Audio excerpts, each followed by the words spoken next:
Hello, my name is Faizan Beg, and today's topic is propagation of nerve impulse and generation of nerve impulse. The propagation of nerve impulse or action potential is a fundamental process in the nervous system that enables communication between neurons and the transmission of signal throughout the body. This complex phenomenon involves several physiological mechanisms, primarily centered around the properties of neural membranes, ion channels, and the intricate interplay of electrical and chemical gradients. First is the neural structure.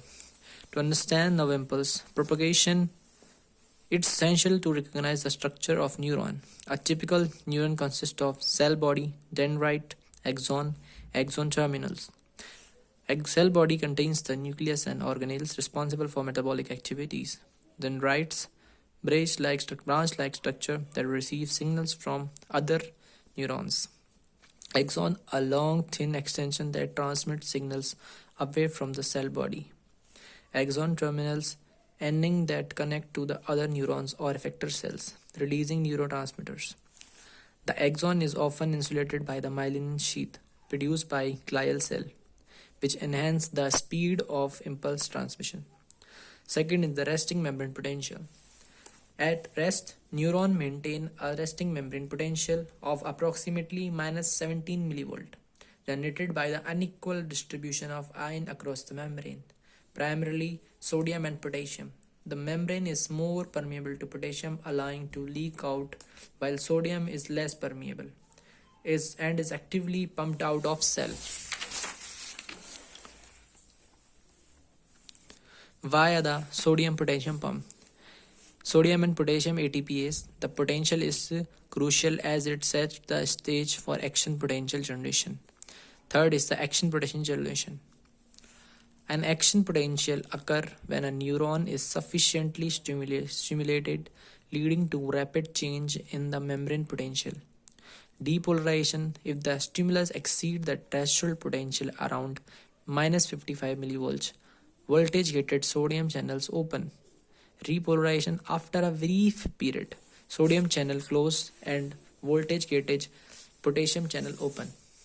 Then hyperpolarization, the membrane potential briefly become more negative than the resting potential. Fourth is the propagation of action potential.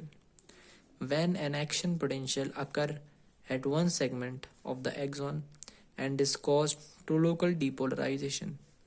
In myelinated axons, the action potential does not travel continuously along the axons. Instead, it jumps from one node of Ranvier to another. Fifth is the role of ion channels. Voltage gated sodium channel open in response to depolarization, allowing the sodium influx. The voltage gated potassium channel open in response to depolarization but with a slight delay, allowing the potassium efflux and contributing to repolarization. Sodium potassium pumps help restore resting membrane potential by moving out sodium and potassium into the neurons. Refractory periods. Absolutely refractory period. During this time, no new action potential can be generated, regardless of the stimulus strength. Relative refractory period. Following the absolute period, a stronger than normal stimulus is required to initiate another action potential. Seventh is a factor affecting conduction velocity. Myelination. As previously mentioned, myelinated axon conduct impulse faster due to saltatory conduction. Axon diameter. Larger diameter axon have lower internal resistance and allowing faster conductance. Temperature. High temperature can increase kinetic energy of ions. Eighth is the chemical transmission. The calcium influx. The arrival of the action potential open voltage gated calcium channel. Vesicle fusion. The influx of calcium trigger the fusion of synaptic vesicle into the vesicle containing neurotransmitter. Then receptor binding. Neurotransmitter bind to the receptor of a postsynaptic membrane. Now about the generation of the nerve impulse. Generation of nerve impulse. The current voltage characteristic of an axon membrane is specific. It is not only non-linear but contain a portion with a negative slope. This is a consequence of the dependence of sodium and potassium. Conductance of membrane potential. Let us consider the generation of the action potential in a homogeneous section of axon. Since at the first step the repolarization of potassium conduction is very low, we assume the ionic current to be the sum of INA and the leak current IY. The leak current is defined by Ohm's law as the difference between the active potential phi and the resting potential phi naught divided by the resistance of the membrane. So the formula is the leak current is equal to phi minus phi naught upon resistance, that is the phi. The time dependence of INA may be approximated by a rectangular. Well, if we assume that a current of constant value INA exists within the time interval from the moment T star, its peak value is reached to the moment T3 when the sodium current falls off during the remaining time interval INA. Experiments carried out at a fixed potential shows that dependence of INA on phi is non-linear.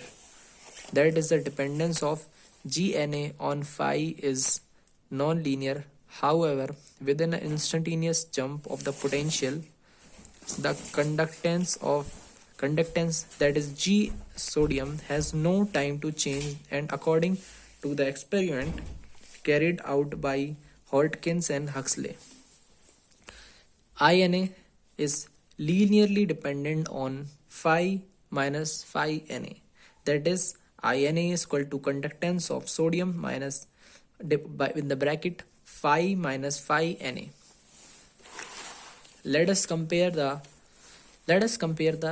Replace the experimental curve of INA versus the phi shown in the below figure. Here is the Na. On the y-axis we have Na, and on the x-axis we have phi, and where the line getting crossed, that is a phi Na value. And in another graph we can plot the number of x and y. DINA upon d phi is equal to G at phi, that is lesser than phi and lesser than phi 2. G2 at phi, that is greater to phi 2. The voltage current characteristic is described by following formula. INA is equal to minus G1 phi minus phi 1 minus G2 phi minus phi 2 G2 phi minus phi Na. Within G, that is with G2 is greater than G, then greater than G1, where the G is equal to R minus, with membrane being excited by a direct current from a source of voltage phi.